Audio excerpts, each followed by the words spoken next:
আমার আব্বা অথবা আম্মা মনে আছে কান ধরে খাওয়ার মাঝখান থেকে উঠায় নিয়ে গেছে। কলা গাছ ঠিক করা ছিল বন্ধুদের, মানে প্রেমপত্রটা কোন কলা গাছের ভিতর রেখে যাবে আর কি, ওইটা সবাই জানতো আর কি। নিজেদের বাড়িতে ওই জিনিসগুলো থাকলেও চুরির জিনিসটা খাওয়ার একটা মজা ছিল আর কি। নিজের বাড়িতে কিন্তু এগুলো সব আছে, তারপরে বন্ধুরা মিলে ওই পেয়ারা চুরি করতে যাইতাম, তারপরে হচ্ছে ওই ডাব চুরি করে খাইতে যাইতাম। আমার একটা দুষ্ট ফুফাতো ভাই ছিল। গ্রামে থেকেছি খুব কম সময়, আসলে জন্ম বাবার চাকরি সূত্রে জন্ম বিভিন্ন জায়গাতে। ক্লাস 5-এর কয়েক মাস, ক্লাস 6, 7, 8-এর মাঝামাঝি, এই 2.5 বছরের মতো গ্রামে ছিলাম। এর বাইরের সময় আসলে বিভিন্ন জেলায় জেলায় কাটিয়েছি, লম্বা সময় তো 18-19 বছর দেশের বাইরে ছিলাম। তো অল্প সময় থাকলেও গ্রাম আমাকে খুব আপ্লুত করে। আমার গ্রামের অনেক মজার স্মৃতি আছে আর কি। বিশেষ করে ধরেন গ্রামের ছেলেমেয়েরা যে খালে পুকুরে গিয়ে ডুবাডুবি করে, আপনার গরমের দিনে আমার মনে আছে যে 1-2 ঘন্টা আমরা ডুবাডুবি করতাম, এবং পুকুরের পানি আমরা ধরেন বন্ধুরা মিলে অথবা চাচাতো ভাই বোনরা মিলে যখন গোসল করতে নামতাম, পুকুরের পানি কাদা হয়ে যাইতো, মাছ ভেসে উঠতো। 2-2.5 ঘন্টা 3 ঘন্টা ধরে ডুবাডুবি করতাম। তো এরপরে হচ্ছে ফুটবল খেলতাম পানির ভিতরে, ওয়াটার বল যেটাকে বলে, ওয়াটার বাস্কেটবল খেলতাম আমরা নিজেরা। এরপরে হচ্ছে এই গ্রামে যারা থাকে তারা জানবে আর কি, যে আপনার আপনি যখন গোসল টোসল করে উঠে যাবেন, আপনার কাছে মনে হয়েছে আপনি পরিষ্কার পরিচ্ছন্ন হয়ে গেছেন, কিন্তু যখন হাত পা শুকায়া যায় তখন দেখা যাবে যে এক স্তরের কাদা পুরো শরীরে জমে গেছে। হ্যাঁ, তো আমার মনে আছে ধরেন গোসল করে এসে খাইতে বসছি হোগলাতে, মাটির ঘরে হোগলা লেচে খাইতে বসছি। তো খাইতে বসার পরে যখন কাদা উঠছে, আমার আব্বা অথবা আম্মা মনে আছে কান ধরে খাওয়ার মাঝখান থেকে উঠায় নিয়ে গেছে। উঠায় নিয়ে আপনার টিউবওয়েলে নিয়ে গেছে। টিউবওয়েলে ওই যে দুন্দুল বলে আমাদের দেশে, আপনার ওই যে ঝিঙ্গা যেটাকে বলি না আমরা, হ্যাঁ আমাদের গ্রামে না, এটা দুন্দুল বলে আর কি, দুন্দুলের খোসা বলে আর কি। তো ঝিঙ্গাটা শুকাইলে যেটা হয়, তো ওইটা নিয়ে কন্টিনিউ পিটাইতেছে যে তোর জন্য আমার খাওয়া দেরি হইতেছে, তোকে আবার দ্বিতীয়বার আমার গোসল করাইতে আনতে হইলো কেন। তো ওইটা দিয়ে কন্টিনিউ পিটাইতেছে, আর হলো দুন্দুলের ইয়ে দিয়ে ওইটা মাছতেছে। তা আপনি জানবেন যে ওই হিজলা গাছ বলে আমাদের, হিজল গাছ, পিটানোর সময় বাবা মারা সাধারণত হিজল গাছ দিয়ে পিটায়, কারণ এটা ডাল চিকন, কিন্তু পিটানিটা খুব মারাত্মক লাগে, ব্যাপক লাগে। এবং জায়গায় জায়গায় যখন আপনার হয়ে যায় না, ব্যথা যখন দাগ হয়ে যায় না, ওটার উপরে আবার সাবান দিয়ে দুন্দুলের খোসা দিয়ে ডলে, কাদা ডলতেছে, এটা হলো ডাবল পানিশমেন্ট, ওই যে কাটা গায়ে নুনের ছিটা দেওয়ার মতো অবস্থা আর কি। তো আর কান তো টানতেছে, চুল টানতেছে কোনায় কোনায় ধইরা। তারপরে হচ্ছে যে ধরেন পিটাইতে পিটাইতে কেউ ধরেন টায়ার্ড হয়ে গেছে, তো ধরেন চাচিরে ডাকতেছে, এই তুই ওরে ঘষ আমি ওরে পিটাই, চাচি খালারা ফুফুরা 3-4 জন মিলে একজন পিটাইতেছে, একজন কান টানতেছে, একজন ঘষতেছে, আর বলতেছে আর কোনো দিন গোসল করবি, আর কোনো দিন মাটি কাদাই করবি, এটা করবি সেটা করবি। তো এটা ধরেন কান্নাকাটি। তো পর্ব শেষ। এই পর্ব শেষের পরে হচ্ছে গোসলের পরে সরিষার তেল দেয় গ্রামে, এইটা হলো আর এক যন্ত্রণার নাম। সরিষার তেল দেওয়ার পরে যেটা হচ্ছে, ধর দুন্দুলের খোসা দিয়ে ঘষছে, তো মায়ের উপরে ওই জায়গাগুলো আপনার কেটে কেটে আছে, সরিষার তেল দিলে ওখানে আরও জ্বলে, এবং এটা কন্টিনিউ জ্বলতে থাকে। তো সেই জলাজলির বিষয়গুলো খুব মনে পড়ে আর কি। স্কুলের মাঠে গ্রামে বর্ষাকালে মনে আছে যে আমরা খেলে ধুলে, ধরেন প্রচুর বৃষ্টি হচ্ছে, তো খেলে আমরা ফুটবল খেলতাম।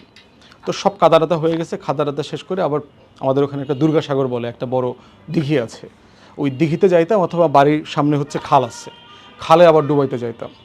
তো ধরেন স্কুল ছুটি হয়েছে 1টার দিকে, খেলা শেষ করে ডুবাডুবি শেষ করে 3টা-4টা বেজে গেছে। তো 4টার দিকে বাড়ির দিকে ধুচ্ছে, দরজার রাস্তা বলে আর কি, ওই রাস্তার মাথায় দেখতেছি আব্বা লাঠি নিয়ে দাঁড়ায় আসছে ওয়েলকাম করার জন্য আর কি।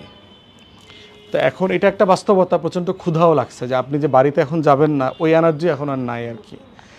তো দেখা গেছে যে বাড়িতে গেলাম, পিটানো শুরু হয়েছে, পিটাইতে পিটাইতে আপনার বাড়িতে নিয়ে গেছে আর কি। তারপর চুরি, আমার মনে আছে যে আমরা ধরেন বন্ধুবান্ধবরা মিলে হচ্ছে যে নিজেদের বাড়িতে ওই জিনিসগুলো থাকলেও চুরির জিনিসটা খাওয়ার একটা মজা ছিল আর কি। যে অমুক বাড়িতে পেয়ারা পাকছে, অমুক বাড়িতে আপনার আম পাকছে, অমুক বাড়িতে ডাব আছে, কাঁঠাল আছে, নিজের বাড়িতে কিন্তু এগুলো সব আছে। তারপরে বন্ধুরা মিলে ওই পেয়ারা চুরি করতে যাইতাম, তারপরে হচ্ছে ওই ডাব চুরি করে খাইতে যাইতাম। আমার একটা দুষ্ট ফুফাতো ভাই ছিল, সে হইলো ওই চুরি ডাকাতির নায়ক ছিল আর কি। সে মূল্যে আমাদেরকে এই চুরিতে এঙ্গেজ করতো আর কি, দুষ্টামি করে টরে আর কি আপনার। এবং সেটা সকালবেলা, ধরেন সকালের নামাজ পড়ে আব্বা যখন ঘুমাইতেছে, নাক ডাকা শুরু হইলে আমরা একসাথে বের হয়ে যাইতাম আর কি, সব চুরি করতে আর কি। ঘণ্টাখানেকের মধ্যে চুরি টুরি করে এসে আবার পড়ার টেবিলে। দেখা গেছে চুরির যে মালিক ধরা পড়ার পরে সে বিচার দিতে আসছে আব্বার কাছে। তো আব্বা দেখতেছে যে আমি ঘুমানোর আগেও দেখলাম সে পড়ার টেবিলে, এখনও দেখি সে পড়ার টেবিলে, সে চুরিটা করলো কখন? তো এই রকম মজার শৈশব ছিল। লেখাপড়া তো টুকটাক করছি আর কি।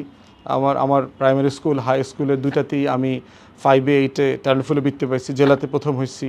দুইটা স্কুলেই সম্ভবত এখনও আর কেউ বৃত্তি পায় নাই আর কি। যতটুকু খবর নিলাম আর কি, যে এরপরে আর বৃত্তি পায়নি, যে তালিকা দেখলাম নামের। তো সব মিলে গ্রামীণটা জীবনটাও সেরকম মজার ছিল আর কি আপনার।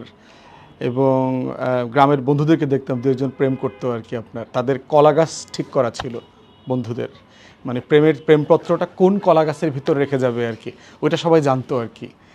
যে দরিয়াবাদের কোণাতে ওই যে কলা গাছটাতে কলা হয় না, ওইটাতে প্রেমপত্রটা দেওয়া থাকবে।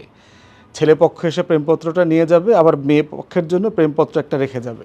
তা আমরা অনেক পরে দুষ্টামি করে বুঝছি যে ওই কলা গাছটাতে আসলে কলা কেন হয় নাই, কারণ ওই প্রেমপত্রগুলোতে যা যা লেখা ছিল সব মিথ্যা কথা লেখা ছিল। এইটার কারণে ওই কলা গাছটাতে আর কোনো দিন কলা হইতো না। এটা গজব পড়ছে আর কি। দুই পক্ষকে এত মিথ্যা ওয়াদা দিয়েছে, ভালোবাসার মিথ্যা কথা বলছে।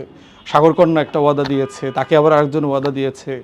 ওই যে মমতাজের গানের মতো, আমার বন্ধু আমার সামনে দিয়ে আমার বান্ধবীরে নিয়ে চলে যায়, আমার বুক ফাইটটা যায়, ওরকম অবস্থা হয়েছে আর কি। তো কলা গাছের সামনে দিয়ে যেতে যেতে হয়েছে সবার বুক ফাইটটা যাইতে যাইতে আপনার কলা গাছের 12টা বেজে গেছে আর কি। তো ওই রকম অনেক মজার স্মৃতি ছিল আর কি। যে আপনার শীতকালে আমার একটা মজার কাজ ছিল যে আমি শিশিরের মধ্যে হাঁটতাম। যখন আপনার সকালবেলা দুর্বা ঘাসের উপরে, ক্ষেতের আইল যেটা থাকে, আইলের ভিতরে দুর্বা ঘাস জমে যাইতো, ওই দুর্বা ঘাসের উপরে শিশির জমে যাইতো যেটা, ওইটার উপরে পা দিলে আপনার একেবারে পায়ের ছাপ পড়ে যেত।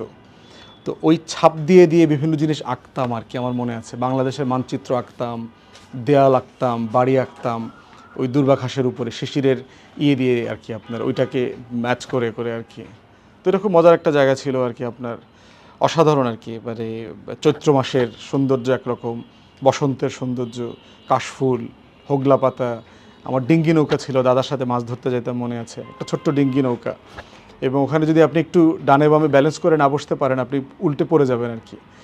তারপরে দাদার সাথে, বাবার সাথে, চাচার সাথে আপনার ওই যে মাছ ধরার কোচ বলে আমাদের দেশে, সন্ধ্যার পরে মানে রাতের বেলা হইলে মাছ একটু পাড়ে আসে, খালের পাড়ে, ক্ষেতের পাড়ে। তারপরে ফড়িং ধরতাম, ফড়িং ধরে কই মাছ ধরতাম, বর্ষাকালে কই মাছ উঠে যাইতো।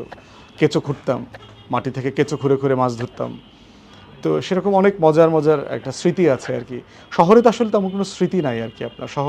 শহর স্মৃতি তৈরি করে না। শহর যেটা করে সেটা হচ্ছে যে আপনার শুধু ধরেন কফি খাওয়া শেখায়, বিষ খাওয়া শেখায়। শহর হচ্ছে যে আপনাকে মানে আপনাকে আসলে স্মৃতিহীন করে দেবে, আপনার মেমোরি তৈরি করে না। যে দুরন্তপনা, যেটা রবি ঠাকুর বলেছে না, যে দুরন্তপনার যে দরকারটা আছে, সেই দুরন্তপনাটা তৈরি করে না, ছুট তৈরি করে না। সেই মেমোরিটা তৈরি হয় আসলে গ্রামে আর কি। এবং আমরা লাকি বলবো এই জেনারেশন ওয়াইজ, যে একেবারে মানে প্রচণ্ড গ্রামীণতম জায়গা দেখে আবার পৃথিবীর সবচেয়ে আধুনিকতম জায়গাগুলো দেখে ফেলছি আর কি। মানে এই ট্রানজিশনটা মানে পুরোটা দেখা হয়ে গেছে। মানে যা কিছু আমার গ্রামে আছে আর যা কিছু পশ্চিমের উন্নত শহরগুলোতে আছে, পুরোটা দেখে ফেলছি। যে সেই লুঙ্গি পরা বাস্তবতা থেকে আপনার একেবারে আইফোন পর্যন্ত, এই পুরো ট্রানজিশনটা মানে সব জেনারেশন এটা পাবে না। আজকে শহরগুলোতে বড় হওয়া ছেলেমেয়েরা আসলে সেই ট্রানজিশনটা পাবে না। তারা বড়ই হয়েছে ল্যাপটপের মধ্যে আর কি।